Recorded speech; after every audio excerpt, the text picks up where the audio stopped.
नमस्कार, stock talk में आप सभी का स्वागत है। मैं हूं हर्षदा सावंत। सबसे पहले खास खबरें। रुपया साल के सबसे निचले स्तर पर पहुंचा। 57 का स्तर तोड़ने के बाद हल्का सुधार, मगर आरबीआई ने फिलहाल दखल देने से किया इनकार। रुपए की कमजोरी से भारतीय बाजार में भी काफी उठापटक। निफ्टी 5900 के ऊपर टिके रहने में कामयाब। और मुकेश अंबानी ने एजीएम में किए बड़े ऐलान। 3 साल में करेंगे 1.5 लाख करोड़ का निवेश। 2015 तक केजी बेसिन से प्रोडक्शन बढ़ाने का भी वादा। और आज भारतीय बाजारों में हमने देखा एक और बहुत ही वॉलेटाइल सेशन था। 5900 के लेवल्स को तोड़ता हुआ निफ्टी भी दिखाई दिया है। हालांकि दिन की समाप्ति 5900 के ऊपर, लेकिन दिन के हाई से बाजार फिर फिसला आखिरी आधे घंटे में। चिंता यही है कि एफआईआई फ्लोज कुछ फीके पड़ते हुए दिखाई दिए और साथ ही साथ रुपये की जो वीकनेस है वो भी पूरा माहौल खराब कर रही है। रुपया आज हमने देखा 57 के बेहद करीब आया और आज हैवी वॉल्यूम्स पर ये सेल साइड की पोजीशंस बनती हुई दिखाई दी हैं। कहां पर एक्शन था, स्टॉक्स पर फोकस कर लेते हैं। रिलायंस इंडस्ट्रीज कल यहां पर काफी यूफोरिक मूव आया था एजीएम से पहले, लेकिन आज हमने देखा ज्यादा ठोस बयान नहीं आए हैं और उसके बाद स्टॉक 1% फिसला। इसके अलावा बैंकिंग स्टॉक्स ने कुछ सहारा दिया है इस मार्केट को, चाहे वो बिग बॉय बैंक्स हो, आईसीआईसीआई, एक्सिस जैसे, बैंक ऑफ बड़ौदा जैसे, या फिर मिड कैप साइड के स्टॉक्स, यूको, कैनरा, कर्नाटका, इन सब में हमने देखा अच्छी खरीदारी रही। सीमेंट काउंटर्स जो कल तक काफी बिकवाली झेल रहे थे, आज यहाँ पर एक पुल बैक आया। 2% तक के गेन्स इधर देखने को मिले। लेकिन निफ्टी में सबसे ज्यादा मार खाने वाले स्टॉक्स में फार्मा कंपनियां आज शामिल थी। लुपिन, सन फार्मा जैसे काउंटर्स में 1 से 1.5% तक की गिरावट रही। भारतीय एयरटेल के लिए भी बेहद खराब 17-2.5% तक का नुकसान देखने को मिला है। वहीं एचसीएल टेक, रिलायंस इंफ्रा, डीएलएफ जैसे कुछ चुनिंदा काउंटर्स थे जहां पर खरीदारी जरूर दिखी। कुछ स्टॉक्स जो रेडार पर थे, रिलायंस कम्युनिकेशन फोरफ्रंट पर रहा है क्योंकि जियो जो रिलायंस मुकेश अंबानी की कंपनी है वो आरकॉम के साथ काफ़ी ठोस निवेश करने वाली है टावर बिजनेस में और उसी का फायदा आरकॉम को मिला। श्री गणेश ज्वेलरी में खरीदारी का सिलसिला हावी। एचएमटी भी खबरों के चलते 10% भागा। डेल्टा के लिए खराब सेशन क्योंकि यहाँ पर इनको जो अनुमति मिलनी थी इनके कसिनो के लिए वो नहीं मिली है गोवा सरकार की ओर से, तो स्टॉक पर फिर बिकवाली हावी हुई।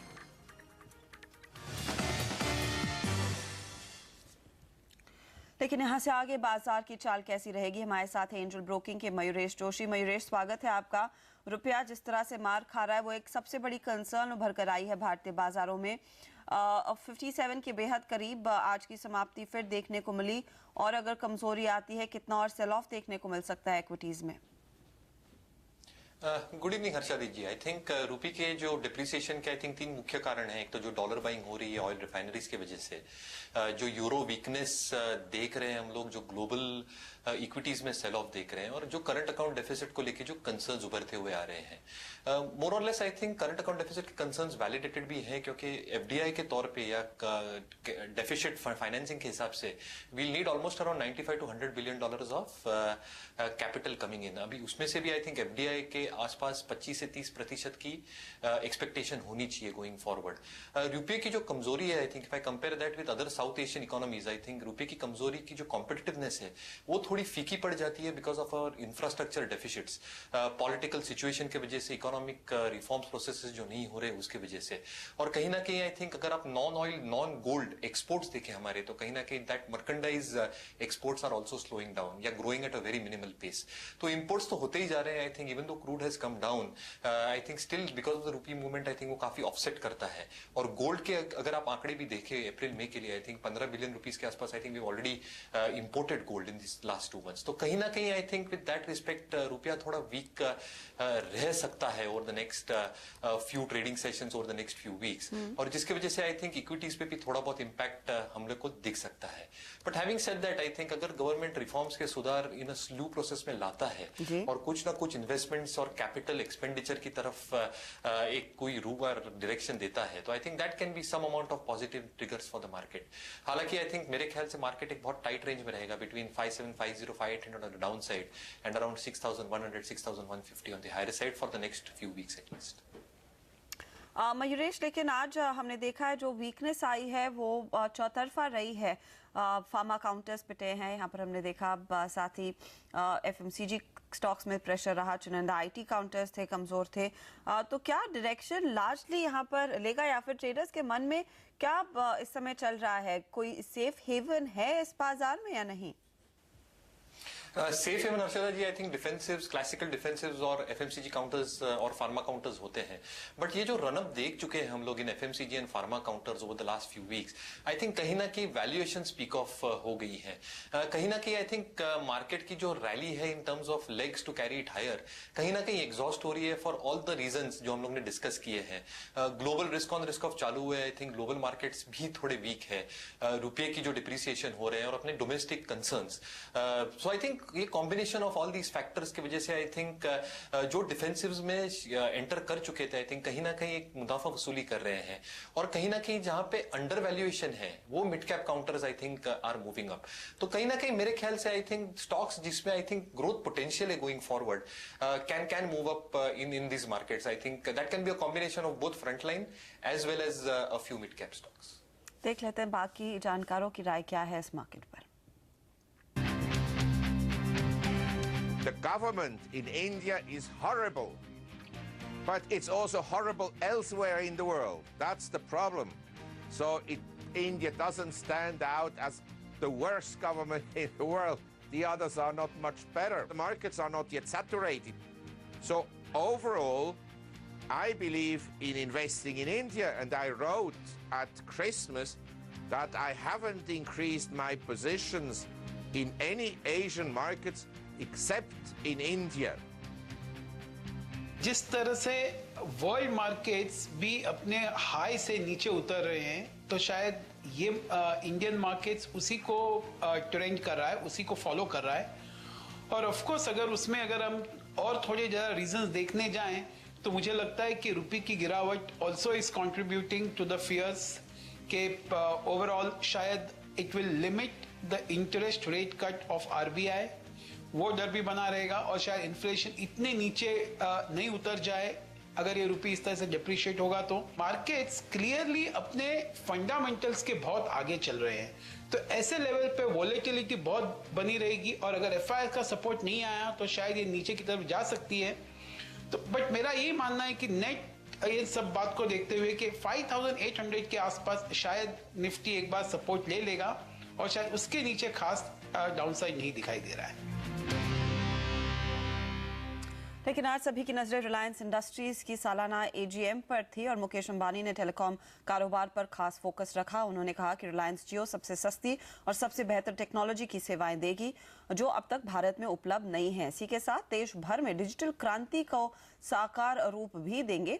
उन्होंने रिटेल कारोबार में भी भारी ग्रोथ की उम्मीद जताई है और कहा है कि कुछ सालों में कारोबार 40,000 करोड़ के पार निकल जाएगा और कृषि क्षेत्र में रिटेल के जरिए ग्रोथ को बढ़ावा दिया जाएगा। अगले 3 साल में रिलायंस 1.5 लाख करोड़ का निवेश करेगी।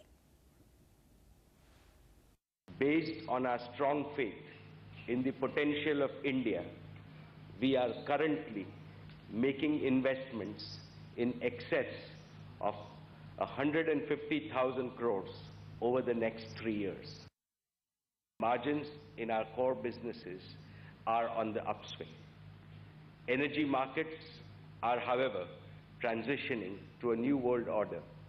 This brings opportunities for us at Reliance, opportunities to participate in oil and gas exploration and production projects in other parts of the world. और इसी पर बाजार के जानकारों ने भी कहा है कि यहाँ पर आगे जो है माहौल खासतौर से ऑयल एंड गैस स्पेस के लिहाज से कुछ बेहतर होता हुआ दिखाई दे सकता है। देख लेते हैं देवेन चोकसी क्या कह रहे हैं आरआईएल पर इस एजीएम के बाद। करीबन 10,000 करोड़ का रिटेल का जो बिजनेस है वो he is looking at I think commitment of 40 to 50,000 crore worth of revenue target of retail business. And जो फ्रंट एंड और बैक एंड की भी इन्होंने जो बात की है रिटेल के अंदर, उसके हिसाब से मैं ऐसा समझता हूँ कि retail business could and up contributing somewhere around between 5 to 7,000 crore at the bottom line level. जो टेलीकम्युनिकेशन बिजनेस के अंदर जो हिसाब से रोल आउट होने जा रहा है, मैं ऐसा समझता हूँ कि telecommunication business could easily turn out in EBITDA in a full scale of around 10,000 crore plus. So which means once again, I think the growth in the company on the cash generation side would be extremely strong. Mayuresh, very quickly RIL और Reliance communication दोनों में ही क्या strategy रहेगी इनके telecom business को लेकर? I think Reliance ने जो प्लान्स और स्ट्रैटेजी बनाई है for its telecom roll out, I think over the period of time अगर स्ट्रक्चरली आप देखें over the next 2 to 3 years, तो I think it can be a very good business going forward. ये कैसे structure करते हैं अपने प्रोडक्ट्स को, कैसे स्ट्रक्चर करते हैं अपने प्राइसिंग पावर को, आई think that will be the key elements देखने के लिए कि रोल आउट कैसे होते हैं. तो I think RIL should do it very aggressively, I think, to take good amount of market share going forward. तो कहीं ना कहीं I think negative catalyst apart from telecom business जो रिलायंस के स्टॉक पे ओवरहैंग थे, I think have played out. तो stock more और लेस अनदर 2-3 मंथ शायद एक रेंज में रहे 750 to I think 830 840 on the higher side. But I think एक बार अगर नंबर्स आना चालू हो जाएंगे from FY15 onwards, I think एक स्ट्रक्चरल स्टोरी के हिसाब से RIL looks like a very positive bet on declines. Coming to RCom, I think RCom के जो कैटलिस्ट थे इन टर्म्स ऑफ मोनेटाइजेशन, जो उनकी डेट थी ऑफ ऑलमोस्ट 38,000 crores, ये न्यूमरस डील्स जो RIL के साथ उनके प्लान्ड है, I think related to intracity intercity fibre network usage. I think उनका जो रिलायंस ग्लोबल कॉम है which is the under sea cable, जो उनको फेच कर सकता है around 6,000 crores odd, that is something that the markets have gestated. But अगर रिलायंस इंफ्राटेक जो उनका टावर बिजनेस है, if that comes out with a positive aspect, और back of the envelope calculations ये कहता है कि around 50,000 towers उनके पास है, अगर 30,000 towers भी Reliance यूज करता है and over a period of time I think rentals of almost 30 to 40,000 के बीच में अगर उनको आते हैं per month, तो कहीं ना कहीं अगर आप annualize करो तो I think anywhere between 900 to 1,200 crores की release rentals on annual basis Arcom को मिल सकती है. तो उनकी जो annual interest outgo of almost 28,000 I mean 2,800 crores, I think वो massively reduce हो सकती है. तो I think अगर रिलायंस कम्युनिकेशन मोनेटाइज कर पाता है ऑल दीज एस्पेक्ट्स और उनके जो स्पेक्ट्रम यूसेज है CDMA से GSM पे ट्रांसलेट कर सकता है, so that can generate greater ARPU. So I think it is to be seen कि over the next few months RCom कैसे ट्रांजिशन लाता है, और अगर ये होता है तो आरकॉम के स्टॉक में और भी ज्यादा फिलिप आ सकता है. ओके, तो यहाँ पर काफ़ी एक्शन आरकॉम में भी आ सकता है इस साझेदारी के बाद जो दोनों भाइयों के बीच होती हुई दिखाई देगी. वक्त हो रहा है एक छोटे से ब्रेक का, लेकिन दूसरे कौन से स्टॉक्स है जहाँ पर इस समय पैसा लगाया जाए, इस पर राय लेकर आएंगे टॉप स्टॉक्स में आगे.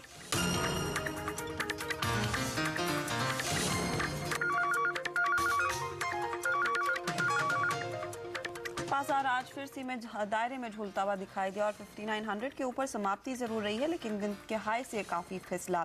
क्या रणनीति होगी निफ्टी में आने वाले दिनों में, आपको बता दें सिमी भौमिक की राय क्या निकल कर आ रही है. निफ्टी में खरीदारी की पोजीशन लेकर चले. सिमी का मानना है 5980 तक के टारगेट के लिए यहाँ पर वो ट्रेड बनता है. 5880 पर आप स्टॉप लॉस लगाएंगे. कुणाल सरावगी की भी राय आपके लिए हाजिर करें तो ये भी 5980 का टारगेट रख रहे हैं, हालांकि स्टॉप लॉस वो 5900 पर लगाएंगे. लेकिन इस बाजार में स्टॉक स्पेसिफिक एक्शन है, ऐसे में आपकी भी रणनीति स्टॉक स्पेसिफिक ही होनी चाहिए. कहां पर अब खरीदारी का मौका है, जानते हैं आज के top stocks.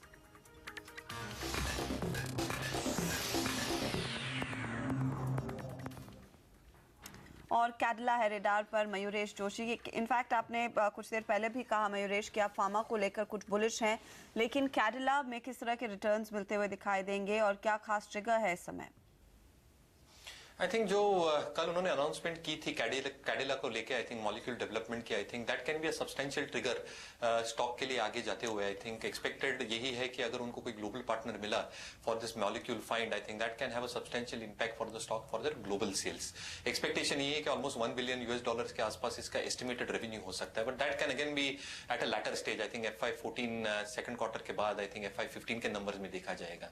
But core business fundamentals पे यदि आप देखें तो I think that the stock has perform very well in the last quarter. I think 240 crore का कुछ पैट दिखाया था उन्होंने against 170 on a sequential basis. Top line growth काफी अच्छी हुई थी. आई थिंक उनके domestic formulation growth is growing at almost 15%. उनकी जो फॉरेन ग्रोथ है, ओवरसीज मार्केट ग्रोथ है, I think in Europe and America, I think that is almost growing at 19%. तो कहीं ना कहीं I think our own expectation is over the next 2 years Cadila की जो टॉप लाइन ग्रोथ है, I think in terms of revenue, I think can grow around 14-15%. Top line growth can come anywhere between 1800 to 1850 crores. Bottom line का देखें तो I think एक 18 से 19% का EPS CAGR देख रहे हैं. तो कहीं ना कहीं आई थिंक स्टॉक के प्रोस्पेक्ट्स काफी अच्छे लग रहे हैं. उनकी अंडा फाइलिंग्स काफी अच्छी है यूएस मार्केट में. ऑपरेटिंग मार्जिन इंप्रूव होने के काफी अच्छे स्कोप है. तो I think if the stock declines anywhere below that 750 kind of mark, एक टाइम पे I think investors can start accumulating that stock. 910 के targets over the next 12 to 15 months Cadila पे is not ruled out. Okay, ये है फिलहाल call Cadila health care पर, जहां पर अच्छे खासे रिटर्न्स मिलने की उम्मीद है 910, लेकिन 750 के नीचे आप खरीदारी करें तो बेहतर रहेगा। टेक महिंद्रा आपकी अगली पिक, क्या ये रुपी की वीकनेस का एक स्ट्रेटेजिक प्ले रहेगा? रूपी वीकनेस तो सभी स्टॉक्स, आईटी स्टॉक्स के लिए फायदेमंद रहेगा, बट अगर टेक महिंद्रा की बात करें तो आई थिंक टेक महिंद्रा और सत्यम की जो मर्जर होने वाली है, आई थिंक वो काफी सिनर्जीज ला सकती है। मोर और लेस आई थिंक जो उनका बीटी के ऊपर डिपेंडेंसी थी, आई थिंक वो अच्छी खासी हद तक कम हो सकती है। उनके जो 2 एक्विजिशंस भी किए थे उन्होंने, एचजीएस और Comviva, I think that gives them an entry into the BPO और वैस वर्टिकल के स्पेस में, जहां उनका बिल्कुल प्रेजेंस नहीं था। तो आर ओन एक्सपेक्टेशंस यही कहता है कि उनके जो नॉन बीटी वर्टिकल है, revenue CAGR in terms of US revenue growth 17 से 18% पे ग्रो होना चाहिए। Within Tech Mahindra and Satyam itself, I think Tech Mahindra should more और less grow at around 11-12% in terms of USD revenue growth. Satyam लगभग 9-9.5% पे ग्रो होना चाहिए। तो कंसोलिडेटेड बेसिस पे ऑलमोस्ट 10-11% की रेवेन्यू ग्रोथ देख सकते हैं हम लोग for Tech Mahindra. I think our own expectations for FY14 are की टेक महिंद्रा अराउंड 990 करोड़ का पैट रिपोर्ट कर सकता है। Satyam can report close to 1350 crore. तो कहीं ना कहीं आई थिंक 101 रुपए के ईपीएस पे ट्रेड कर रहा है, 11.5 टाइम्स के पी पे चल रहा है। I think so it looking very attractive around at 900 mark. So अगर इन्वेस्टर्स को अगर निवेश करना हो तो 900 के लेवल के आसपास इन्वेस्ट कर सकते हैं ये स्टॉक में। टारगेट्स ऑफ अराउंड 1150 अगले 12 से 15 महीने और टेक महिंद्रा इज नॉट।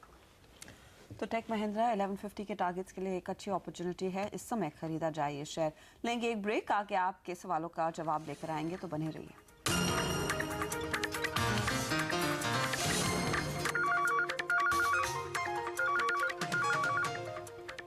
आप देख रहे हैं स्टॉक टॉक और अब आपके सवालों के जवाब देने की बारी है।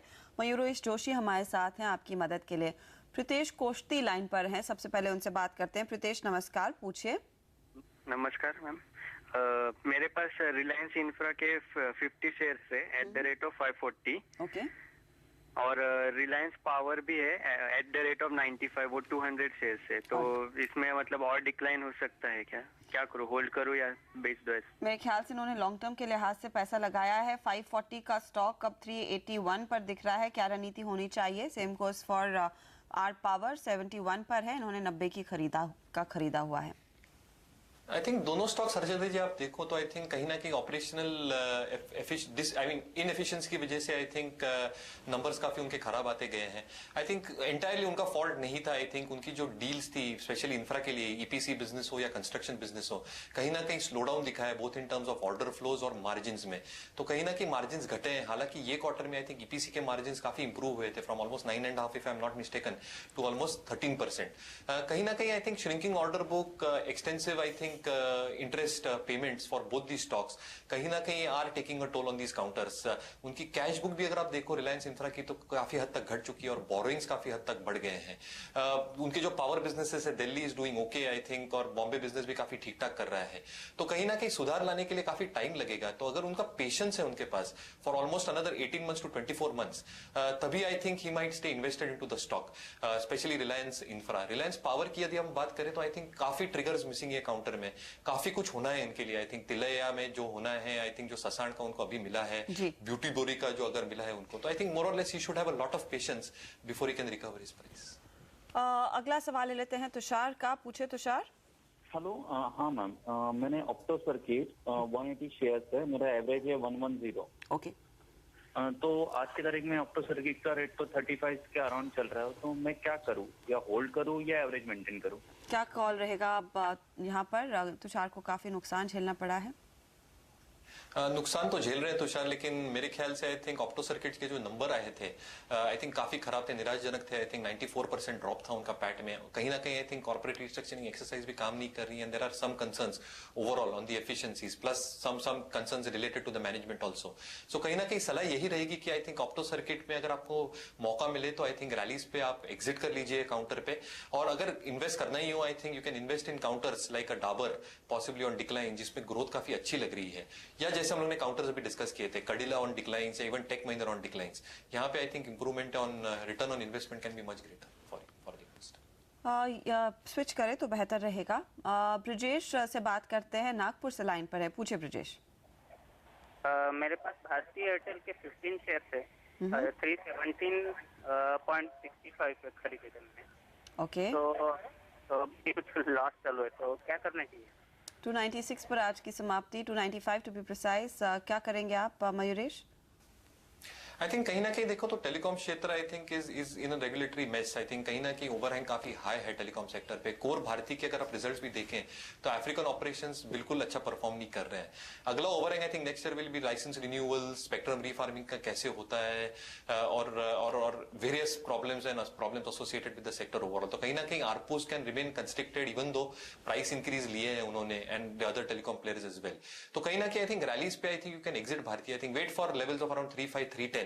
अगर वो आते हैं with market rally I think exit कर लीजिए एक बार। और जैसे हम लोग ने स्टॉक्स डिस्कस किए थे earlier in the show, I think वो स्टॉक्स में आप निवेश कर सकते हैं। ओके, तो आप स्विच कर सकते हैं कैडिला और साथ ही टेक महिंद्रा में। अरविंद का शेयर अब उस पर फोकस करते हैं जो हमने देखा है काफ़ी एक्शन में रहा है। आज 7% से ज़्यादा के गेंस देखने को मिले। कंपनी टेक्सटाइल के अलावा रियल एस्टेट कारोबार में भी आगे अच्छी ग्रोथ की उम्मीद कर रही है। इनफैक्ट कंपनी के CMD संजय लाल भाई ने रियल एस्टेट के कारोबार पर कहा कि यहाँ पर काफ़ी बड़ी अपॉर्चुनिटी है और उसको वो एक्सप्लोर करेंगे। सुन लेते हैं। We are expecting that around 100 crores, 150 crores should happen. 2-3 major deals are, we are still awaiting permissions.